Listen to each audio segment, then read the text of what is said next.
একটা বিষয়ে প্রচুর কষ্ট লাগতেছে। এই আল্লাহ তাআলা দুনিয়া সৃষ্টি করেছে তার বান্দাদের জন্য, কিন্তু আমরা এতটা পাপী বান্দা যারা কিনা নানা ধরনের কাজে ব্যস্ত থাকি, কিন্তু আল্লাহর ইবাদত করতে আমরা ইচ্ছা জাগে না।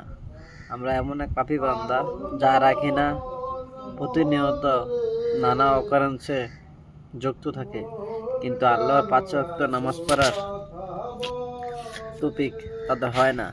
কারণ যে আল্লাহ তাআলা দুনিয়া সৃষ্টি করেছে, যে আল্লাহ তাআলা দুনিয়াতে পাঠিয়েছে তাদের ইবাদত করার জন্য, আমরা তার ইবাদত করি না। আমরা দুনিয়ার সুখের থাকবো কিভাবে, কিভাবে বিল্ডিং করব, কিভাবে মানুষের সামনে পাল্টাপাল্টি করে রাজনীতি করব, কিভাবে মানুষের একজন এটা করতেছে তার থেকে কেমনে ডাবল করবো, একজন নর্মাল ফুল টাচফোন চালা তাকে কীভাবে তার থেকে দামি টাচফোন চালাবো, এদিকে আমরা ব্যস্ত থাকি।